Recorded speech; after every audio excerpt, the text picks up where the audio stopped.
monsieur Barnier. Prenez un peu d'aspirine. Laissez-moi tranquille avec votre aspirine. Je voudrais pas insister, mais... Est-ce que vous allez continuer pendant longtemps, vous payez ma tête? Dois-je remporter les comprimés de monsieur? Oui, mais tenez-vous prête à la rapporter dans un instant. J'ai encore quelques petites choses à annoncer à monsieur Barnier. Bien, monsieur.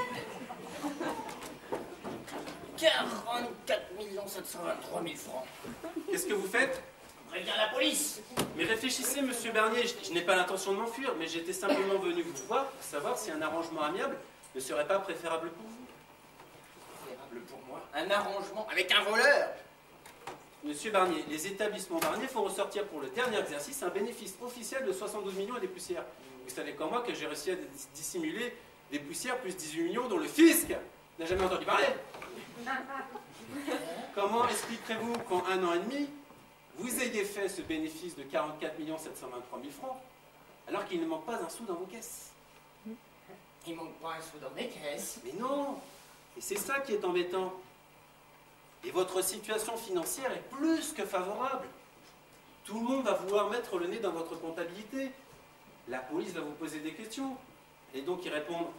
Comment avez-vous fait pour me voler 45 millions s'il ne manque pas un sou dans mes caisses? C'est ce que j'étais sur le point de vous expliquer, mais vous m'en avez pas laissé le temps. Voudrais-je les mettre? Vous êtes interdit de les remporter. Bien, monsieur. Alors, je vous écoute.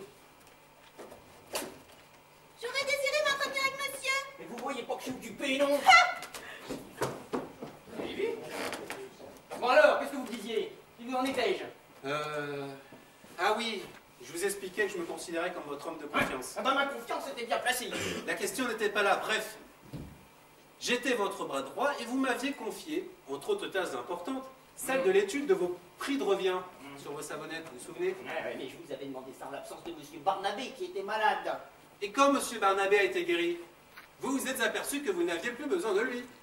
En effet, après une étude approfondie des problèmes de la fabrication de vos savonnettes, je suis non seulement parvenu à diminuer de 7 francs le prix de revient de vos savonnettes, mais aussi à faire accepter à la clientèle une augmentation de 8 francs sur le prix de vente. J'arrive! Je vous écoute. En résumé, 7 francs de moins et 8 francs de plus Ouais. vous font un bénéfice supplémentaire de 15 anciens francs par savonnette. Ouais. Et alors? Ben, une petite erreur d'addition, une retenue mal faite. Ce n'était pas de 7 francs que j'avais réussi à diminuer le prix de revient de vos savonnettes, mais de 8.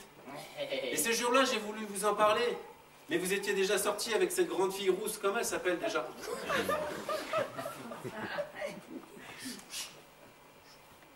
Quant à moi, j'avais rendez-vous dans le métro au Mouton du Vernet. Mais qu'est-ce que vous alliez faire dans ce métro? Votre fille m'y attendait. Hein? J'ai réalisé soudain que cette petite erreur d'addition pourrait servir à notre bonheur si j'ai réussi à la dissimuler par des écritures comptables et augmenter ce qu'on a coutume d'appeler le sans facture, monsieur. Ben...